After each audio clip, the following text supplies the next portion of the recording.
مشاهدينا الأفاضل، أهلا ومرحبا بكم من الفضاء الإريترية. نحييكم ونقدم إليكم نشرة أخبار المساء لهذا اليوم، والتي نبدأها بأهم وأبرز العناوين. فخامة الرئيس إسياس أفورقي ورئيس مجلس السيادة السوداني يجريان مباحثات في العاصمة أسمرة. الإريتريون في المهجر يبحثون تقوية التنظيمات الوطنية.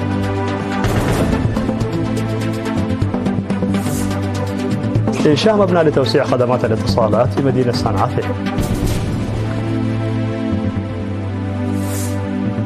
أمريكا وروسيا تتفاوضان في اسطنبول بشأن البعثات الدبلوماسية.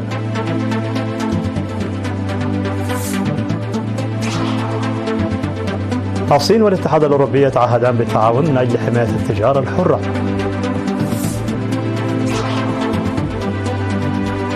الصين تصاعد وتحذر مواطنيها من السفر إلى أمريكا.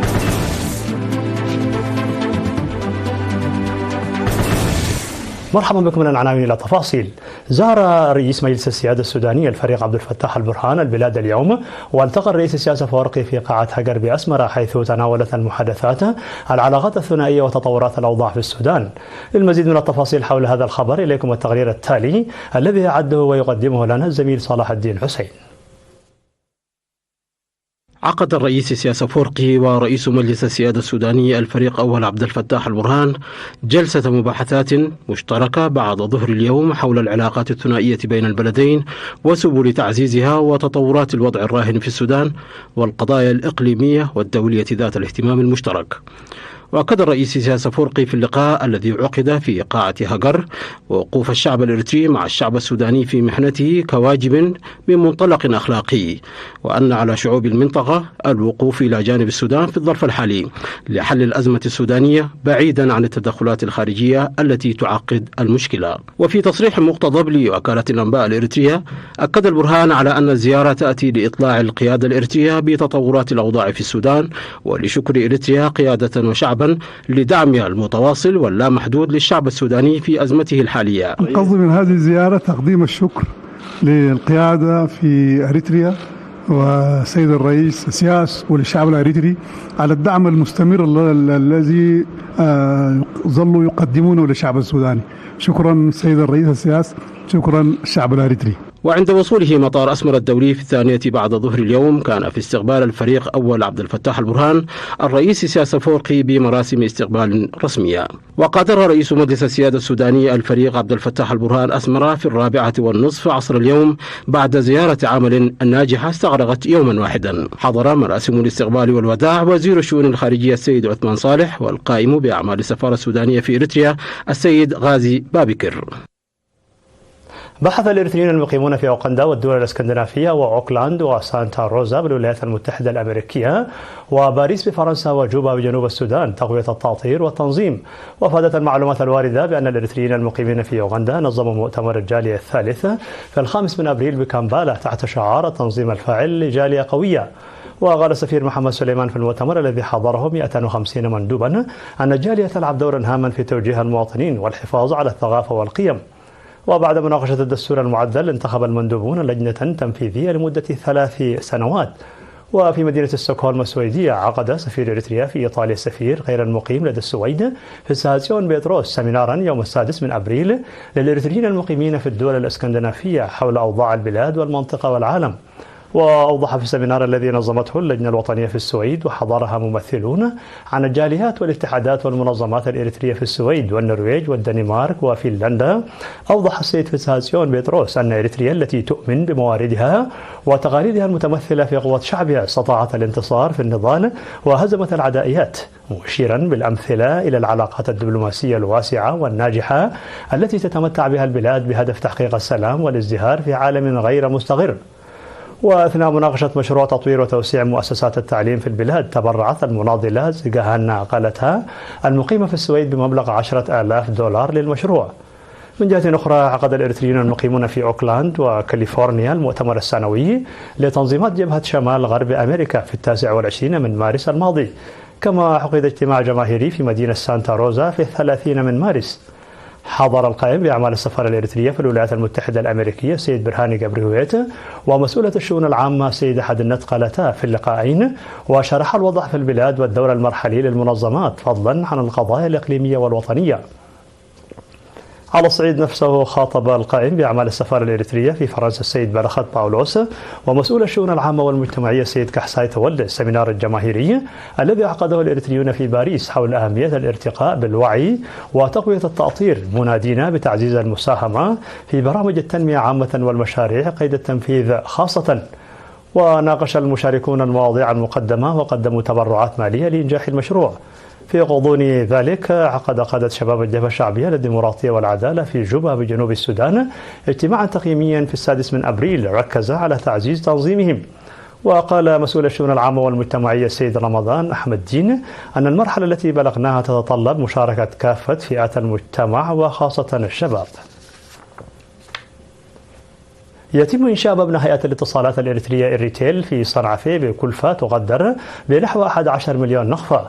وقال المشرفان على المشروع المهندس كبروم جابريهويت من إريتيل والمهندس ميكائيل جابريكزابير من شركة سجن أن العمل الذي بدأ في الربع الثالث من عام 2024 أنجز منه حوالي 60%، وأن المبنى الذي يتم بناؤه في مساحة 1900 متر مربع يتضمن غرفا متعددة بمرافقها المختلفة.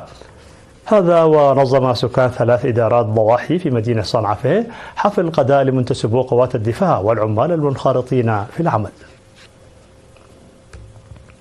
نظم مكتب وزارة الزراعة في إقليم عنسبة دورة تدريبية من 14 من مارس وحتى 8 من أبريل للمزارعين في عتكليزان وقلاس وعيلة برعد وكرن حول تنمية البذور المحسنة وضمان سلامة الأغذية البشرية والحيوانية.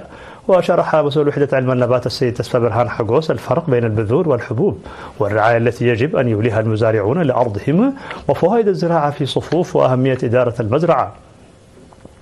كما تم تقديم توضيحات موسعة حول استخدام البذور الجيدة والمختارة والعلاقة بين جودة البذور وسلامة الغذاء وفوائد المبيدات الحشرية والاحتياطات الواجب اتخاذها. وفي التدريب المقدم للمزارعين والمصنعين والشركاء بشأن سلامة غذاء الإنسان والحيوان قدم توضيحا علميا حول الإجراءات القانونية التي يجب اتباعها والاحتياطات التي يجب اتخاذها لضمان إمدادات غذائية صحية. وحث مسؤول قسم التشريع والرقابة بالإنابة السيد سمرة تخلصنبت حث المتدربين على تطبيق الدروس المقدمة واستخدامها في توعية المجتمع بالإضافة إلى استخدام الأسمدة والمبيدات الطبيعية بشكل جيد. تلقى 25 من أفراد الشرطة دورة تدريبية في تكنولوجيا الكمبيوتر لمدة شهر ونصف في مركز تدريب قوات الشرطة في دقم حرة. وقال مسؤول التعليم الشرطي في المركز الرائد عن دوم محاري في مراسم التخرج في 9 من أبريل أن المتدربين تم اختيارهم من مختلف مراكز الشرطة والمكتب المركزي للشرطة، حيث تلقوا خلال الدورة تدريبات نظرية وعملية في مجال تكنولوجيا الكمبيوتر والأمن السيبراني واستخدام الإنترنت. وقام قائد مركز تدريب قوات الشرطة والأمن العميد آدم كوكل ونائب قائد المركز العقيد زرعي قال آبا في مراسم التخرج ومسؤولة الشؤون الإدارية في الشرطة الرائدة ألم تسفاي بتوزيع الشهادات والجوائز على المتدربين. ودعا الرائد عن دوم محاري المتدربين لتعزيز معرفتهم بشكل مستمر لمواكبة التطورات التكنولوجية المتسارعة. نظم في الفترة من 5 وحتى 8 من أبريل أسبوع الطلاب الرياضي الثقافي في مديرية قلب. وأوضح مسؤول وحدة الثقافة والرياضة والصحة في المديرية الأستاذ سرقي قبر مريم أن 564 طالبا و85 معلما شاركوا في الأسبوع الذي تضمن أنشطة ثقافية ومسابقات رياضية. وقال مسؤول مؤسسات التعليم في مديرية قلب الأستاذ محمد أحمد أن الأسبوع الطلابي هو جزء من التقويم السنوي للعملية التعليمية. وأوضح مدير مديرية قلب السيد عثمان آدم ومسؤولة الثقافة والفنون في مكتب التعليم بإقليم عنسبة السيدة عقست محاري أن الأنشطة الثقافية والرياضية التي يقوم بها الطلاب في المديرية واحدة. وفي الختام تم توزيع الجوائز على الفائزين على مستوى المدرسة والأفراد. مشاهدينا الأفاضل، كانت هذه الأخبار الداخلية. فاصل قصير ونوافيكم بالأخبار العالمية، فابقوا معنا.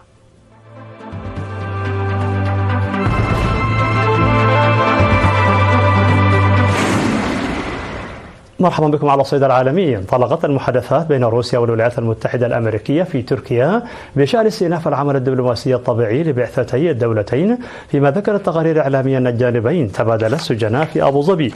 وقالت وزارة الخارجية الروسية أن المحادثات في مبنى القنصلية الروسية بوسط اسطنبول سيقودها السفير الروسي الجديد لدى واشنطن ألكسندر دارشيف ونائبة مساعد وزير الخارجية سوناتا كولتر. ووفقا لموسكو وواشنطن ينصب التركيز الرئيسي على استعادة عمل البعثات الدبلوماسية بعد سنوات من الخلافات والادعاءات المتبادلة بالترهيب وحتى تجميد الممتلكات الدبلوماسية التي أدت إلى تعقيد العلاقات بين القوتين النوويتين. وأكد الجانبان الروسي والأمريكي أن القضايا السياسية والأمنية والوضع في أوكرانيا ليست مدرجة على جدول أعمال المحادثات.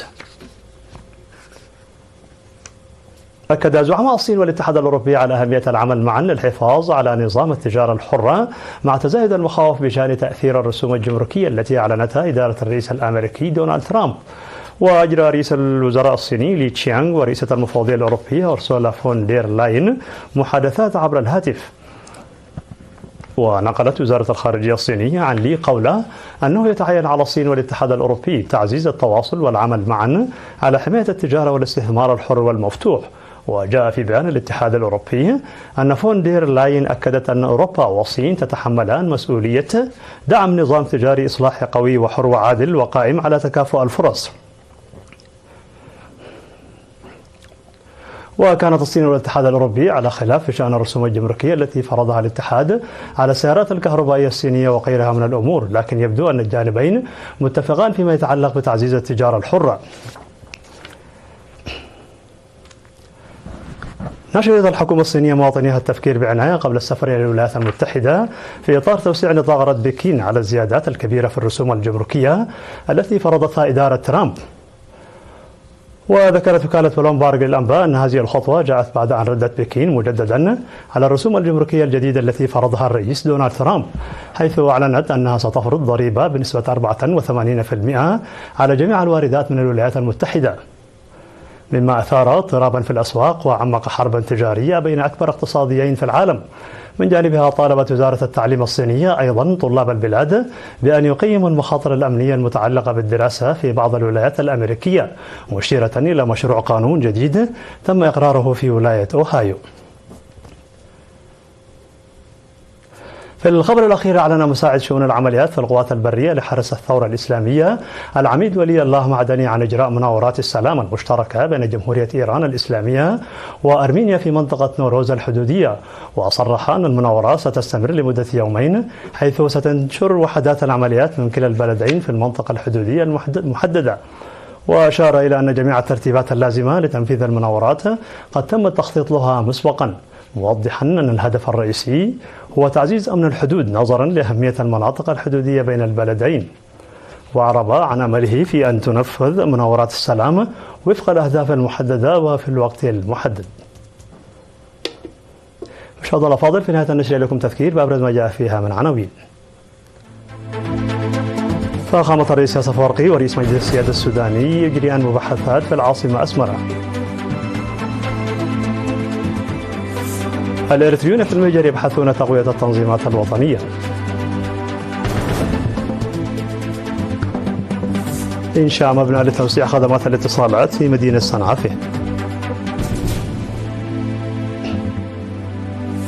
أمريكا وروسيا تتفاوضان في اسطنبول بشأن البعثات الدبلوماسية.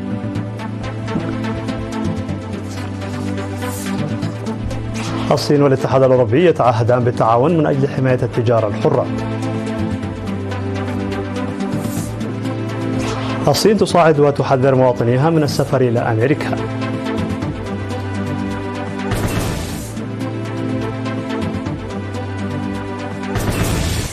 مشاهدينا الأفاضل، بهذا نكون قد وصلنا بكم إلى نهاية النشرة. شكرا على حسن المتابعة، دمتم بألف خير.